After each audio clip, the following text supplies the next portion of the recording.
नमस्कार। आजकल आप एक शब्द बहुत सुन रहे हैं कि इम्यूनिटी पावर। इसको हम प्राकृतिक चिकित्सा में कहते हैं जीवनी शक्ति। जीवनी शक्ति यानी आप अगर एक पत्थर है, पत्थर के ऊपर आप दवाई छिड़केंगे उसका कोई फायदा नहीं होगा। किसी इमोर्टल चीज को, मटेरियल की चीज को आप दवाइयां देते रहेंगे, कोई फायदा नहीं होगा। मंदिर के अंदर मूर्तियां रखी जाती हैं, पहले उनमें प्राण प्रतिष्ठा की जाती है, या उनके हमारे जैनियों में पंच कल्याणक किए जाते हैं, यानी जीवन मृत्यु मोक्ष, जीवन ज्ञान तप सब करके हम एक पत्थर को एक जीवंत चीज बना देते हैं और ये मान के चलते हैं कि ये जीवित भगवान है, हालांकि वो पत्थर होता है। तो लेकिन एक रॉक, कोई भी चीज, उसके ऊपर आप कितनी भी दवाइयां देते रहे, डॉक्टर कुछ भी करता रहे, वो उसको कोई फायदा नहीं होगा। यानी कि क्या है, एक दवाई एक 35 साल के व्यक्ति को दी गई और वही दवाई 65 साल के को दी गई और वही दवाई 90 को दी गई और एक मरणासन्न व्यक्ति को दी गई। अगर दवाई में शक्ति होती तो क्या डॉक्टर मरते? क्या दवाई, जिसके पास पैसा होता और दवाई लेने की क्षमता उसके पास है, वो मरता? कभी नहीं मरता। तो आप, दवाइयां हमारी सहायक हो सकती हैं, दवाइयां सब कुछ नहीं है। आप ये चीज गांठ बांध लीजिए कि दवाइयां हमारी सहायक हो सकती है, दवाई सब कुछ नहीं है। तो दवा, वो क्या चीज है जो हमें बचाती है? वो है जीवनी शक्ति जो आपके अंदर होती है, जो इम्यूनिटी पावर, जिसको आजकल बहुत शब्द चला हुआ है। इम्यूनिटी कितनी है आपके अंदर, जीवनी शक्ति कितनी है? जीवनी शक्ति किन किन चीज से आती है? आपका ब्लड साफ हो, आपकी सांसें गहरी हो, आपके फेफड़े साफ हो, आपकी बॉडी बिल्कुल प्योर आप जिंदगी भर रखें, विजातीय द्रव्य आपके शरीर के अंदर ना हो। विजातीय द्रव्य किसको कहते हैं? जो चीज बॉडी के अंदर नहीं होनी चाहिए, अगर वो है तो वो बीमारियां पैदा करेगी। जैसे मैं बार बार कहता हूं कि आपके अंदर ब्लड में डेंसिटी हाई है या लो है, गैस बन गई, गैस की वजह से आपकी ब्लड की डेंसिटी कम हो गई क्योंकि उसमें गैस है। अब आप देखिए कि जो वो ब्लड है आपके, आप मेहनत कर रहे हैं, दिमागी काम कर रहे हैं, आप लग रहे हैं निष्क्रिय लेकिन दिमागी काम कर रहे हैं, दिमाग में ब्लड जा रहा है और वो आपको पूरी एनर्जी नहीं दे पा रहा क्योंकि ब्लड की डेंसिटी उस गंदी दूषित वायु की वजह से आपको पूरी ऑक्सीजन नहीं मिल रही। तो आपके दिमाग, आपको सिर दर्द शुरू हो जाता है, जमाइयां शुरू हो जाती हैं। इसकी वजह है कि आपके ब्लड की डेंसिटी में हवा, दूषित हवा मिल गई है, यानी विजातीय द्रव्य वो भी है। द्रव्य तो सब कुछ है, हवा भी द्रव्य है। और जीवनी शक्ति आपको हमने बता दिया कि क्या है।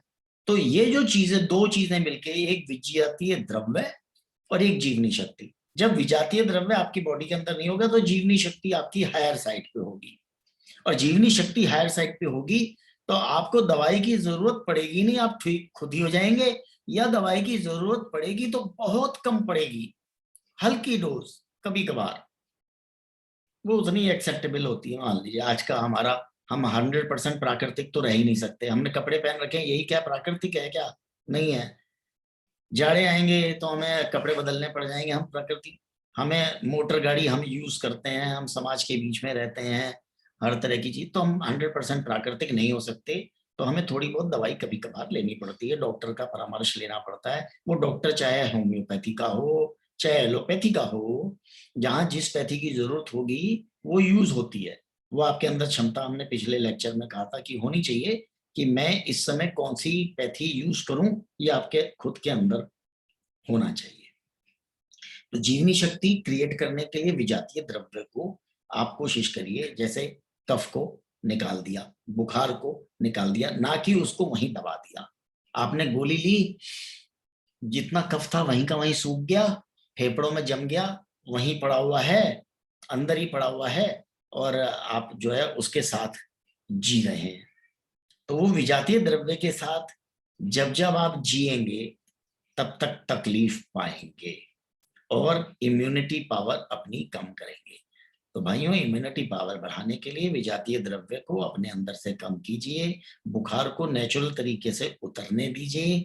बाकी जो थोड़ा सा राख बचेगी वो किडनी और फेफड़े उसको साफ कर देंगे। आप अपने को प्योर बनाइए, अपने को प्योर बनाएंगे तो जीवनी शक्ति बढ़ेगी। ये दोनों एक दूसरे के ऊपर डिपेंडेंट हैं और आप बिल्कुल निरोग और स्वस्थ रहेंगे। उसके बाद स्थान आता है ध्यान का, योग का, एक्टिविटीज का, खाने पीने का, रसाहार का। ये सारी चीजें बाद में आएंगी। सबसे इनिशियल यही है कि आपको बीमारी ना हो। बीमारी ना हो तो ये तरीका है इसका, और बीमारी हो जाए तो हमने चिकित्सा आपको बता रहे हैं। अब हम मिट्टी चिकित्सा और जल चिकित्सा जल्दी ही शुरू करने वाले हैं। मैं थोड़ा थोड़ा उस तरफ बढ़ रहा हूँ और आपने देखा होगा कि मेरे अब लेक्चर्स में उन चीजों का समावेश होने लगा है कि फल चिकित्सा, रस चिकित्सा, यानी खाने पीने के ऊपर, क्योंकि लोगों का ध्यान थोड़ा खाने पीने पे ज्यादा होता है।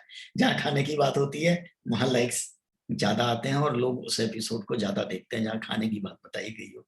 तो चलो, जैसा समाज है हमारा, बिना भूखे तो हम रह नहीं सकते। तो इसीलिए मैंने आज रस चिकित्सा थोड़ी सी छोड़ी, लेकिन रस के साथ फुजला खाना बहुत जरूरी है, यानी रेशा। तो अगर हम फलों को संपूर्ण लेते हैं तो ज्यादा फायदा करता है, लेकिन जब आदमी रुग्ण होता है तो उसे रस लेने पड़ते हैं, क्योंकि उस समय उसकी आंतें रफेज को, यानी फाइबर को पचाने में सक्षम नहीं होती, कमजोर होता है ना वो। तो उस समय जूस लेने से एक तो ज्यादा क्वांटिटी चली जाती है, उसको एनर्जी फील होती है, इसलिए वो रसाहार जरूरी होता है। तो पिछले एपिसोड में मैंने रसाहार भी बताया था 2 एपिसोड पहले, और आज बताया आपको जीवनी शक्ति और विजातीय। तो आज हम यहाँ पे इस चीज को बस करते हैं। कुछ ना समझ में आए तो हमेशा की तरह मैं आपसे कहता हूँ, मुझसे पूछिए, जरूर पूछिए, कमेंट बॉक्स में कमेंट करिए, ताकि मुझे गाइडेंस मिले कि मैं आपको आगे कौन सा एपिसोड दूं। मैं एपिसोड के माध्यम से जो क्वेश्चन आपका होगा वो सबका होगा। जो एक आदमी क्वेश्चन उठाता है, वो देखा गया है कि सभी लोग उसी दिशा में सोच रहे होते हैं और कर रहे होते हैं। तो मैं उसी दिशा में फिर काम करूंगा। आप जरूर कमेंट्स में क्वेश्चन अपने जरूर पूछिए। ठीक है, थैंक यू।